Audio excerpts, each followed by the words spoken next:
tal? Bienvenidos. Soy Paula Salas para AMBA 24 Noticias y hoy tenemos un invitado especial nuevamente, el señor Carlos Regazzoni.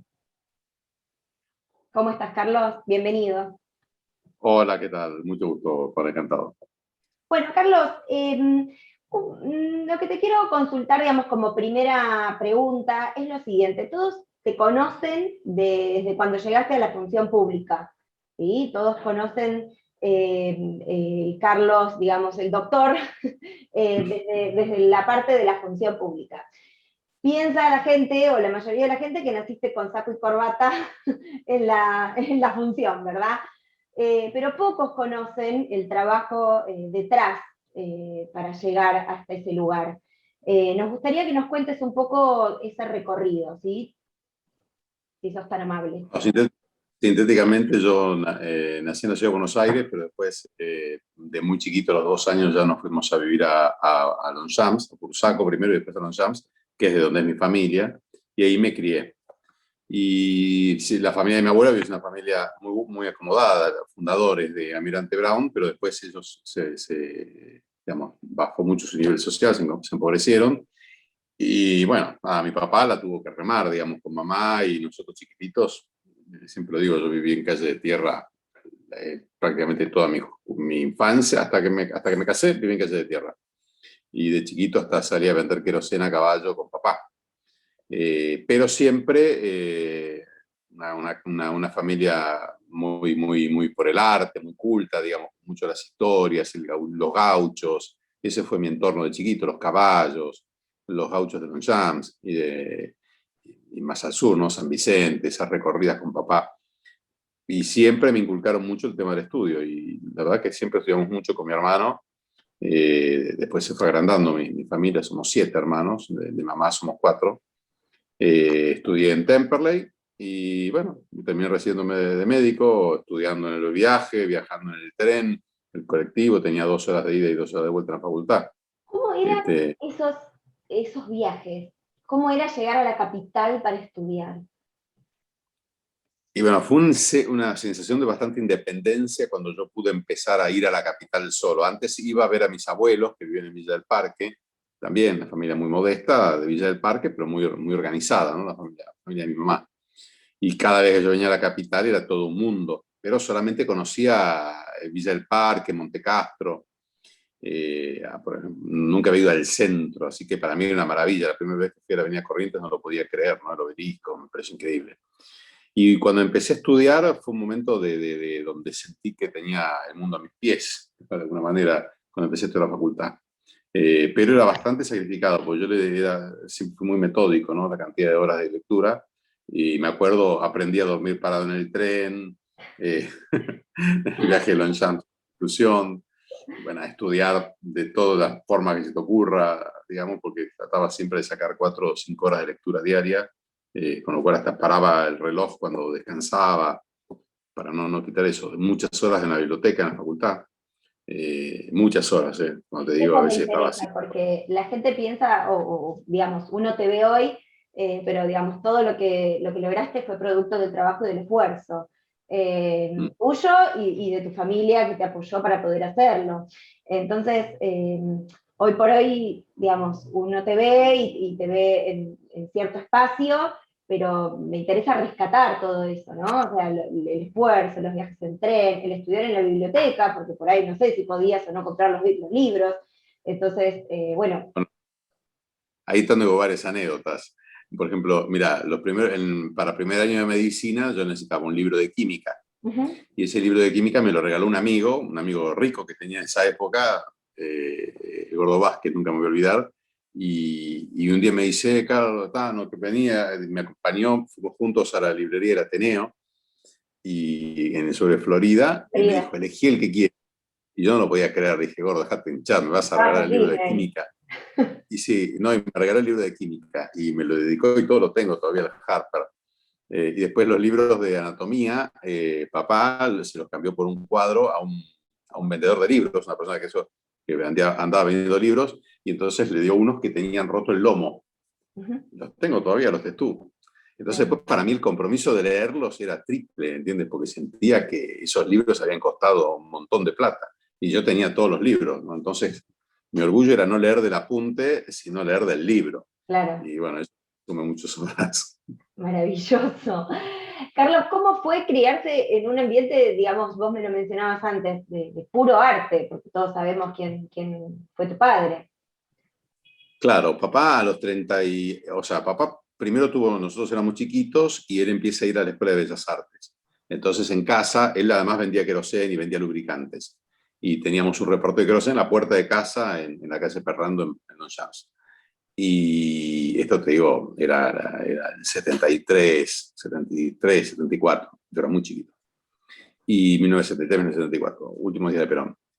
Y entonces, papá empezó a estudiar Bellas Artes y entonces empieza a traer a casa todo el material de estudio, los grabados, los aguafuertes, el pastel, la carbonilla, y empezamos con mi hermano, que teníamos él 4 y yo 5 años, en casa a practicar con todas esas técnicas. Wow. Y a ver los libros de arte, ¿no? Me acuerdo siempre, papá compró la colección Los Impresionistas, y que fue muy influyente en él. Y entonces, de chiquito, por ejemplo, yo recuerdo haber tenido a los 5 años, me regaló papá un delantal de pintor, un pintorcito, se llamaba un delantal, la boina, el caballete, las telas y una cajita de pintor, con la paleta, todo. Bueno, aprendíamos los colores y así fue como un poco nos fuimos metiendo en todo ¿Y esto. qué te quedó de todo eso? Porque uno te ve hoy tan formal, por decirlo de alguna manera, y uno puede hasta suponer que sos como la antítesis de Carlos Padre, de alguna manera, viéndolo, ¿no? ¿Qué te quedó de todo eso?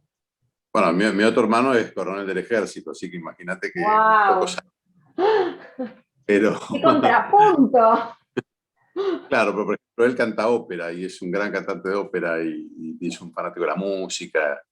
No, papá detrás de la bohemia de él, fue una bohemia auténtica y desatada, ¿no? Pero detrás de eso había una tremenda disciplina, orden y vocación por el trabajo. O sea, papá nos levantaba a nosotros muy temprano para trabajar, por ejemplo. Yo recuerdo, teníamos semanas que eran semanas en las cuales había que poner en órbita la casa, y nos levantábamos a las 5 de la mañana, nos sacaba a trabajar ahí, medio tipo colimba era, ¿no? Él había ido a la colimba y reprodució eso en mi hermano y en mí. Así que te diría que hay que entender un poco también al artista, ¿eh? Era una máquina, papá, una máquina de trabajar y muy disciplinado. Te criaste con papá y mamá juntos en tu casa? O sea, te criaste Sí, con toda la familia. sí, mamá era un ángel, olvídate. No, Era se sabe poco de tu vida personal. poco, sí, porque ya, pero mamá murió joven, ya tenía 56 años cuando murió, Ujú. 57, pero era un ángel. O sea, era algo así, una mujer abnegada, de esas, típica trabajadora. Bueno, de ella tengo tantas anécdotas también, cuando empezó a vender Avon, productos Avon, después productos Mary Kay, la peleaba, ¿no? Imagínate que en Sí, por casa había que supuesto. se corría la coneja y para ella era todo un mundo también. Yo lo veo cuando empezó a vender esos productos y se contactaba con las grandes corporaciones. Bueno, en casa con mi hermano la expectativa cuando llegaba una vez por mes un camión, un flete, un camioncito que traía los regalos que le hacían por las ventas. Claro. Entonces, bueno, nada, llegaban las ollas, ¿viste? Los colchones, venían regalos que le hacían por ventas. Ese sistema. Hermoso recuerdo. ¿Y cómo Eh, fue la decisión de dedicarte a los mayores? O sea, de sí, profundizar con los mayores. mira, fue un poco la profesión misma te va llevando. Yo me formé como médico y cuando después hice la residencia la hice en clínicas. Y la realidad es que la mayor, yo no es que específicamente elegí atender mayores, al contrario, ¿no? Digamos, he tenido y tengo pacientes de todas las edades. Eso se dio un poco por la formación. La mayoría de los pacientes graves son pacientes grandes. Ujú. O sea, la enfermedad se agolpa en la cantidad en las edades mayores, ¿no? Y por eso es que un poco me dediqué a eso, pero la realidad es que yo me considero un médico clínico, siempre lo dije, soy un médico, un internista, como decimos en el hospital de clínica, me formé ahí, esa fue mi vocación. Nuestra experticia es el paciente sin diagnóstico, o sea, somos grandes diagnosticadores, Sí. y después el paciente con múltiples funciones comprometidas, que es el otro espectro del clínico. En el medio el especialista es mejor que el clínico siempre. Seguís ejerciendo. Sí, sí, sí.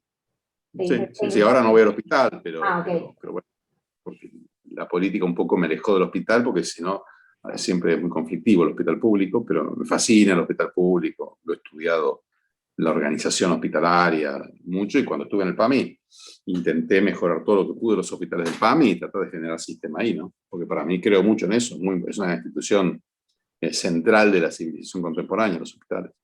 Sí. Carlos, ¿cómo es hoy tu familia? ¿Me querés contar un poco? Estoy casado, no tengo chicos y tengo los 6 hermanos, esa es Estoy casado con una... ¡Qué síntesis maravillosa! Sí, sí, está todo el tiempo con Pía. Eh, sí. ¿Y tu mujer se dedica a...? Es médica también, Es hace médica tratamiento. también. Sí. Perfecto. Bueno, ¿querés contarme un poco tu paso por el hospital público? Mm. Mira, ese fue un gran momento de lo que más me ha apasionado. A mí me fascinaba la residencia.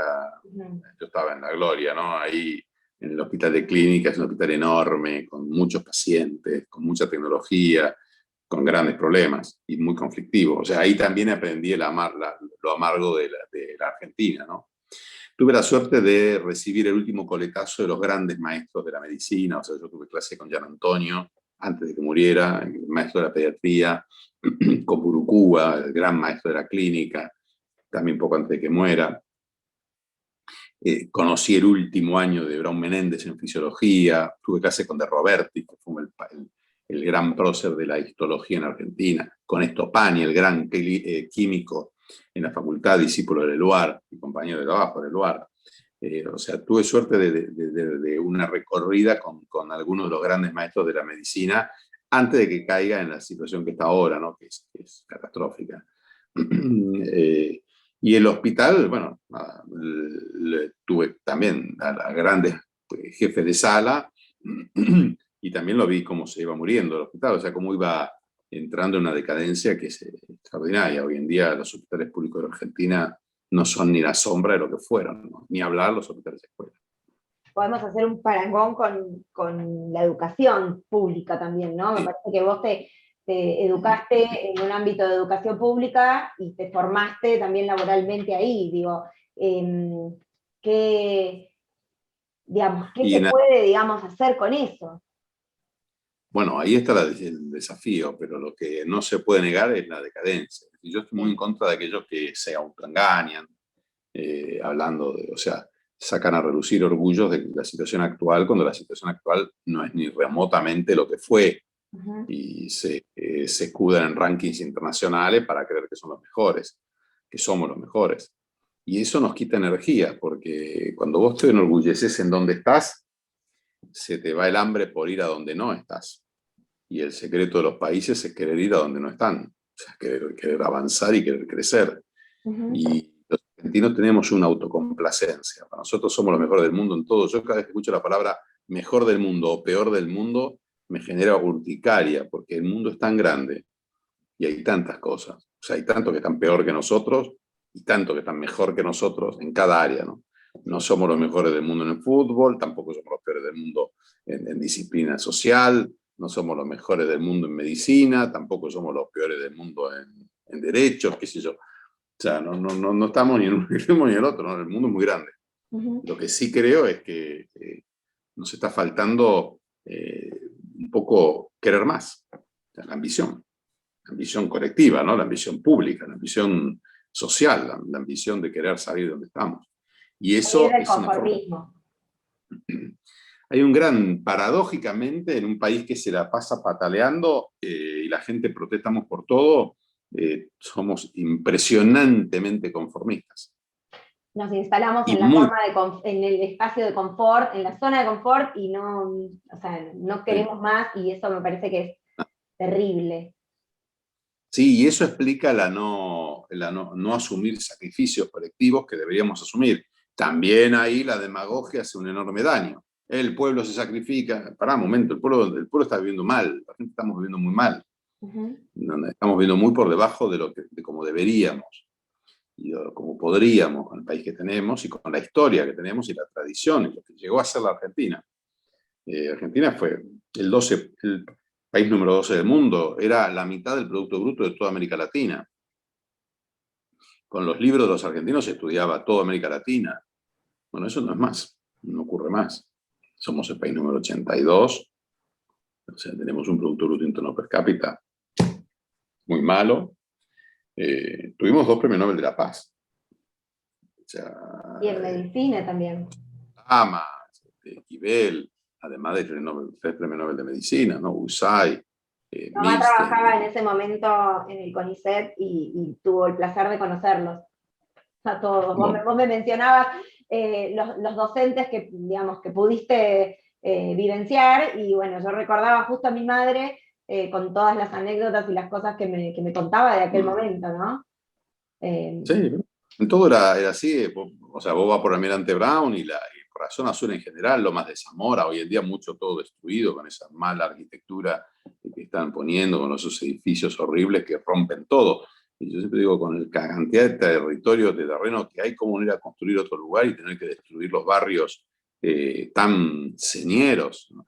Es decir, que tuvimos una enorme arquitectura de primer nivel, hoy en día enorme decadencia.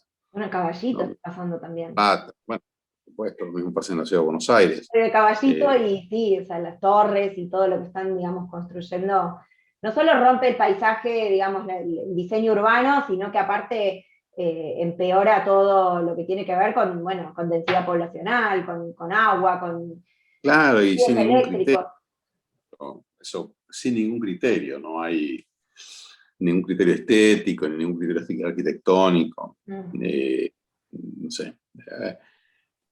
Clorindo Testa hablaba que era la ciudad de las medianeras, la ciudad de Buenos Aires, ¿no? Y él lo hablaba con cierta simpatía, porque vos te parás en cualquier parte de la ciudad y lo que ves son medianeras, todas las medianeras que reflejan, como son blancas, en general, son los laterales de los edificios, reflejan la luz.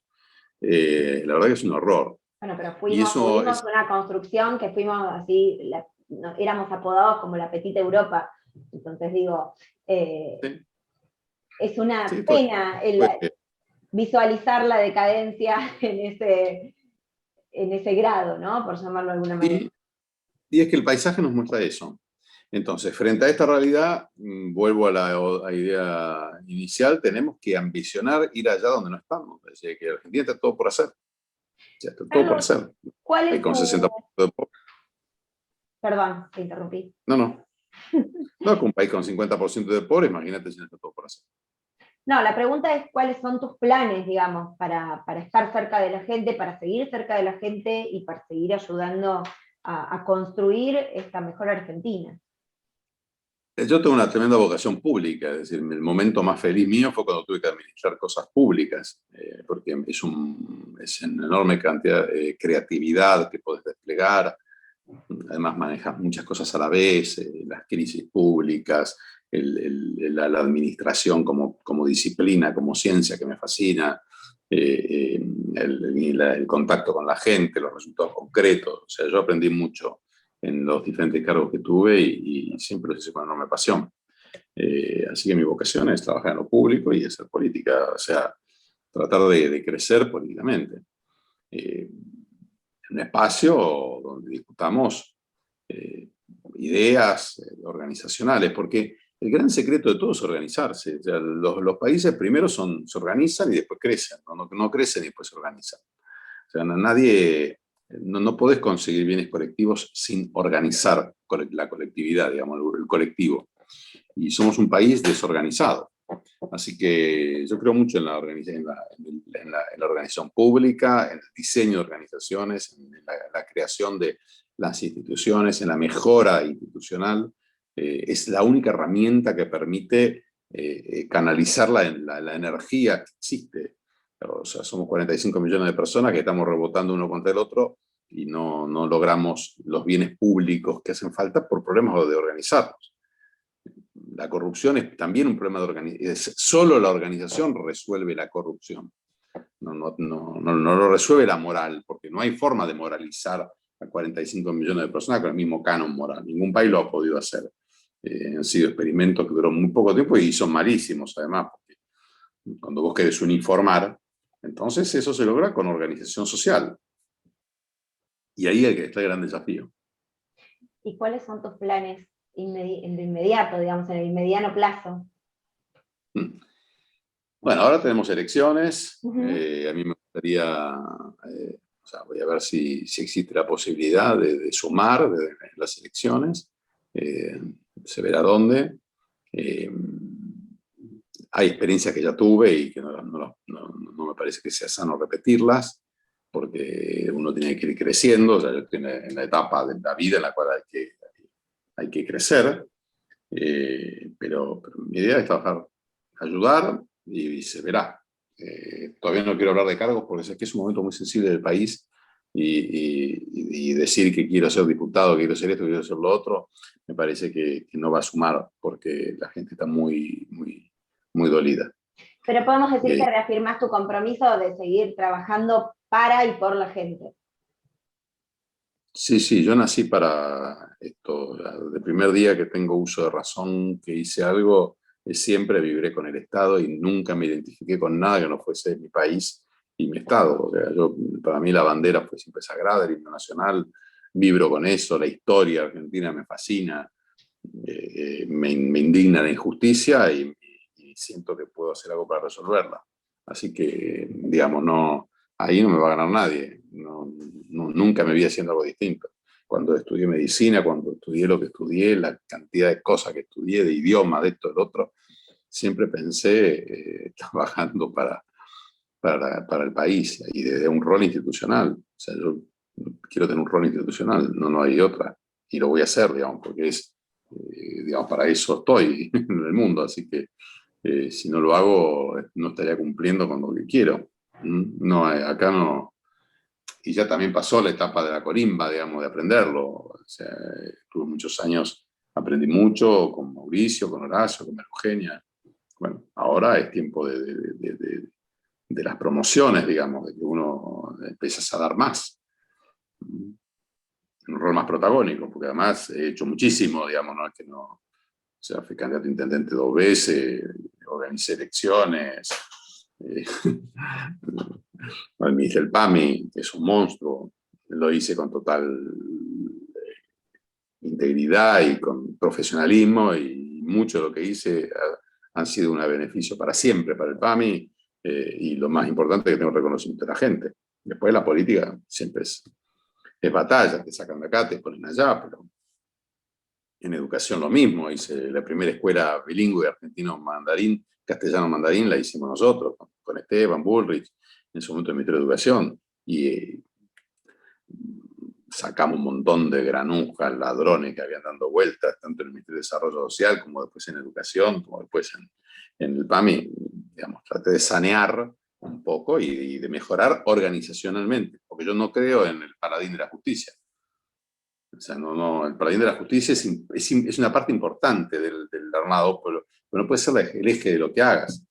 O sea, el eje de lo que hagas es cómo vos evolucionás la institución en la que estás y que se consolida ese armado. Sin organización no hay posibilidad ninguna de cambio de nada. Y la organización me he dedicado a estudiar organización, porque me parece un tema fascinante. Me he leído a todos los maestros de management, he puesto en práctica eso. Organizarse y planificar. Organizarse y planificar. Organizarse y planificar. Después está, por supuesto, el liderazgo. Pero esto no hay mucha vuelta, ¿eh? Organizarse y planificar. Organizarse y planificar. Y en el medio está la lucha. Pero vos una lucha sin esos dos ingredientes de organización y de planificación es una lucha estéril, es una lucha, o sea, tiene de corto plazo. No hay meta posible sin un plan. No hay ninguna posibilidad de que la Argentina evolucione para mejor y que produzca los bienes públicos duraderos que el pueblo y de su gente necesita sin organizaciones sólidas y trascendentes y sin un plan. claro, reiterado, que será de manera formal, explícita o de manera implícita. Porque la Constitución Nacional es un plan formal. O sea, los países se sustentan en proyectos. No usemos la palabra plan, usemos la palabra proyecto. La Constitución es un proyecto. El Código Civil es un proyecto.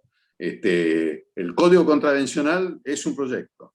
O sea, la carrera hospitalaria es un proyecto. Bueno, esos proyectos tienen que ir evolucionando, mejorando, adaptándose, cambiando. Y hoy en día están amenazados por intereses corporativos, intereses sectoriales. O sea, si un partido político, cada vez que se asume, cambia los directores de los hospitales según el color político, ya te estoy diciendo que ahí la organización hospitalaria está herida de muerte. Sí. Si vos poner cada decano de universidad, cada rector de facultad, al final del camino obedece a una fuerza política, bueno, olvídate, entonces estamos heridos de muerte. Porque ¿cuánto falta para que... O sea, todo lo pone la política, el director del Banco Central lo termina poniendo la política, los jueces lo ponen la política, bueno, entonces... Pero ¿cómo llegamos a ese cambio estructural? Porque, digamos, cada vez de verdad que hay un cambio de gobierno, por así decirlo, cambian todas estas cuestiones para el color político. Digamos, ¿cómo ese es el llega ese cambio estructural? Ese es el secreto del liderazgo.